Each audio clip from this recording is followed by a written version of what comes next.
మాట్లాడినా దాన్ని బట్టి అప్పుడు మీ గురించి మాట్లాడతాను. జాగ్రత్త. కోణం ఏనారు పేరు కోణం, అక్కడ ఒక మధ్యన వలస విన్నారు పేరు, మధ్యన వలసలో ఫస్ట్ జాతాపురం చెందినటువంటి కోనేటి ఝాన్సీ, కోనేటి లక్ష్మణ. అర్థమైందా? విన్నారా? కమ్మలు కొట్టారు, గుర్తుందా? మీ అందరికి తెలుసా? పోనీ విన్నారా? పేపర్లో వచ్చింది, టీవీలో వచ్చింది, అవునా? మధ్యన వలసని పేరుకి కానీ అందుగా ఒక పిల్ల ఎవరిది? కోనేటి లక్షణ ఝాన్సీ. ఇలాగే మీరు కూడా వినండి. ఎక్కడైంది గొడవ? పొలం దగ్గర చిన్న గట్టు సమస్య. ఆ గట్టు సమస్య ఇప్పుడు మధ్యాహ్నం అయింది. దాన్ని దృష్టిలో పెట్టుకుని సాయంత్రం 6:30 సమయంలో చౌదరీస్ అందరూ వచ్చి ఎవరికి? కోనేటి ఝాన్సీ ఇంటికి వచ్చారు.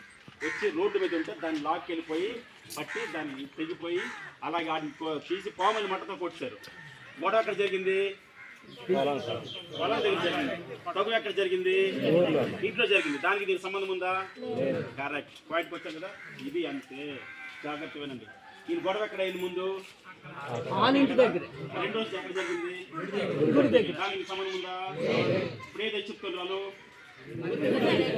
ఇదో మనం ముఖ్యంగా మాట్లాడాలి. అర్థమైందా? దానికి దీనికి సంబంధం లేదు. అర్థమైందా? మనం చెప్పేది ఏంటి, అది చెప్పేది ఏంటి. మనం ఒకటి చెప్తే వాళ్ళు ఒకటి మాట్లాడుతున్నారు. రేపొద్దే మీరు మాట్లాడాల్సింది ఇదే. నేను మరీ చెప్తున్నాను. ఎందుకురా ఇలాగండి ఒకసారి అన్న, మీరు ఏ కులమన్నా?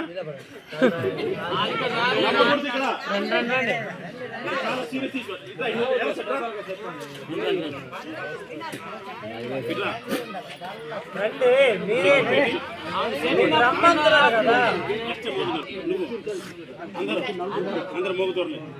మీ ఇంటి పేరు గను పేరు. మీకు మరీ చెప్తున్నాను, జాగ్రత్తగా వినండి. ఒకే కులం, కానీ ఇక్కడ నీకు సంబంధ బాంధవ్యాలు లేవు, తెలుసు అంతవరకే. ఆడు నీకు తమ్ముడు కాడు, నువ్వు వాడికి అన్నవు. ఒక పోలీస్ కేసు కట్టించేటప్పుడు, ఒక అట్రాసిటీ కేసు కట్టించేటప్పుడు బంధం అని దెబ్బపడితే ఎలా ఉంటుందో తెలుసా కదా? వీళ్ళు అన్నదమ్ములు వాడికి అనుకూలంగా చెప్పాడు వీడు వెళ్ళాడు అన్నట్టుంటుంది. ఒకటి. రెండోది, ఆడికి నాకు ఎటువంటి సంబంధం లేదు, ఒకే కులం అవ్వచ్చండి, వాళ్ళింటి పేరు అయితే మా ఇంటి పేరు అన్నట్టే ఉండాలి.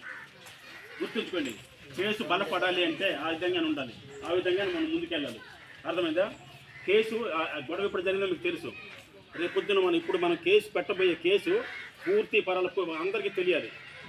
వాళ్ళు తప్పకుండా వస్తారు, మనం వెళ్తాం, కేసు కట్టిస్తాం, ఓకే అయిపోయింది. ఎంక్వైరీ జరిగిన తర్వాత రమారమి సుమారు పాలన ఖచ్చితమైన టైము అని మనం ఎవరు చెప్పక్కర్లేదు, చెప్పకూడదు.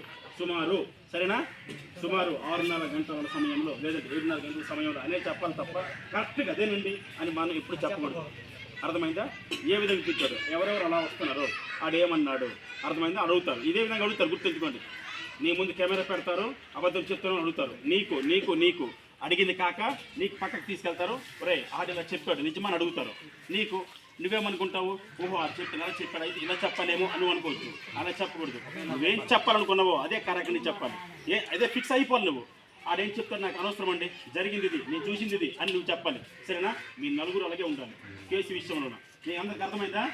ఎందుకంటే మనం చాలాసార్లు మేము అట్రాసిటీ కేసుల విషయంలో చాలాసార్లు వెళ్ళాం. అనుభవపూర్వకంగా చెప్తున్నాం మేము. అర్థమైందా? కాబట్టి ఇంకో విషయం, అట్రాసిటీ కేసు నమోదు అయినప్పుడు వాళ్ళు మన దగ్గరికి వస్తారు బేరానికి, మంచి చెడ్డకి. ఎవడు తగ్గకూడదు. ఇది మన జాతి పరువు సమస్య. కొండ లంచకూడదు, కోది లంచకూడదు, మనం ఎందుకు పడాలి? అర్థమైందా? మీరందరూ కలిసి నాకు చాలా సంతోషం అనిపిస్తుంది. కాబట్టి అలాగే ఉండాలి. సరేనా అక్క? కలిసినప్పుడు ఇప్పుడు అదే కేసు పెట్టాలి, దీనికి దానికి సంబంధం లేదు. ఇప్పుడు రెండోది, అక్కడక్కడ గుర్తు జరిగింది, అప్పుడు అది పెట్టుకో, అది వేరే పెట్టుకో. మేము చెప్పింది, మేము ఏదైతే చెప్తున్నామో ఏదైతే జరిగిందో అదే మీరు రాసుకోండి.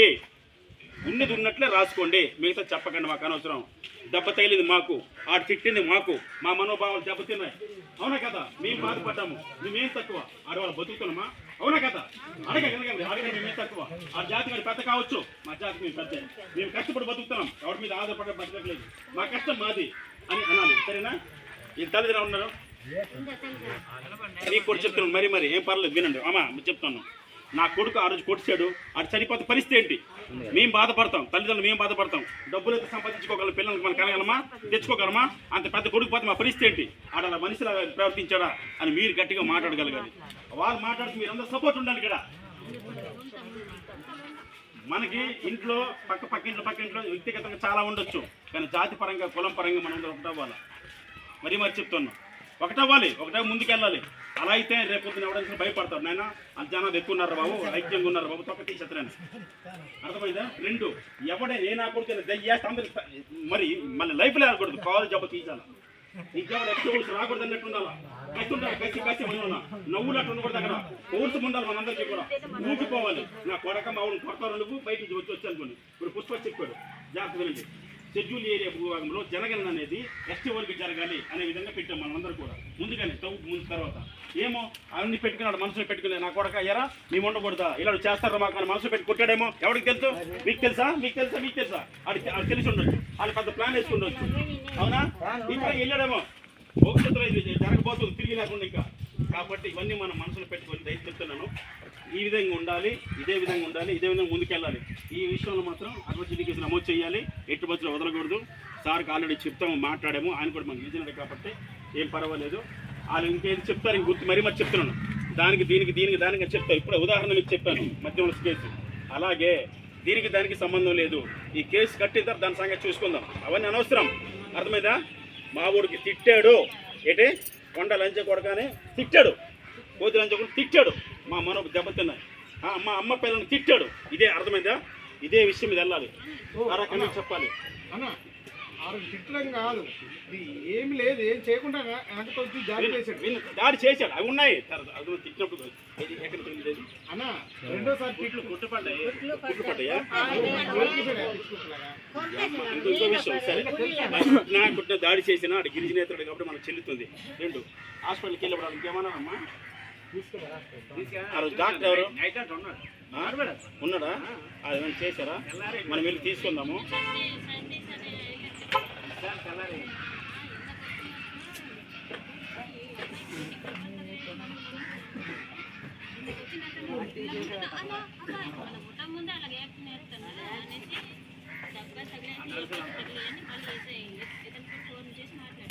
అవును. కాబట్టి ఈ విషయంలో మాత్రం ఎట్టుబడి సర్దుకూడదు. కలిసి వెళ్తే అందరం కలిసి వెళ్ళాలి.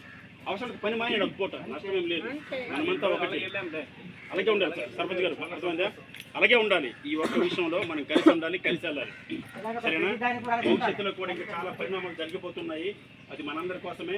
ఒకరు గుర్తుంచుకోండి, మనం తాత ముత్తాతల నుంచి కూడా ఇక్కడే పుట్టాము, ఇక్కడే పెరిగాము, చెట్టు పుట్ట నమ్ముకొని బతుకుతున్నాము. ఇవి మనకైనా మన భూములు లేవు, బయట నుంచి బతుకు తెరుగు కోసం వచ్చిండి. ఈ రోజు కొన్ని అంబలకి గెంజికి ఇచ్చేసిన మన ఉన్న పూర్వీకులు కూడా, మన తాత ముత్తాతలు, వాళ్ళకి తెలియదు మనుషులు జనాభా పెరుగుతున్నదా, భూమి పెరగట్లేదు. కానీ ఆ భూమి మనకు కావాలంటే మనం కలిసి ఉండాలి. షెడ్యూల్ ఏరియాలో గిరిజనేతలు ఉండే అవకాశం లేదని ఆల్రెడీ సుప్రీంకోర్టు కూడా ఇస్తుంది. అర్థమైందా? సుప్రీంకోర్టు ఇది ఒక పేపర్ స్టేట్మెంట్ ఇవన్నీ తీసుకొచ్చి మీకు చూపుతామని. షెడ్యూల్ ఏరియాలో గిరిజనులకు హక్కు తప్ప గిరిజనేతలకు హక్కు లేదు కాబట్టి అని చెప్పి, కాబట్టి మీ అందరికీ ఇదే చెప్తున్నాము. కలిసి ఉండండి, కలిసి ముందుకు వెళ్దాము. ఎవడేమన్నా సరే ఒప్పుకోకండి. అంటే మాత్రం తక్కువ తీసేసినట్టు ఉండండి. అర్థమైందా? చెప్పినట్టు కొడితే ఇలాగా చంప చూపించుకున్నట్టు ఈ చంప కొడితే అవతల పగిలిపోవాలి. చంప అనుకుంటేనే నరువు తగిలితేనే రేపొద్దున్న గిరిజనుడు అనే దగ్గరికి వెళ్ళి భయపడాలి ఎవరైనా సరే. సరేనా? మనం సాధారణంగా ఎవరు మనుషులు పెట్టుకోవచ్చు అనుకుంటారు. సరేనా? జై ఆదివాసీ, గట్టిగా చెప్పాలి. జై ఆదివాసీ, జై ఆదివాసీ.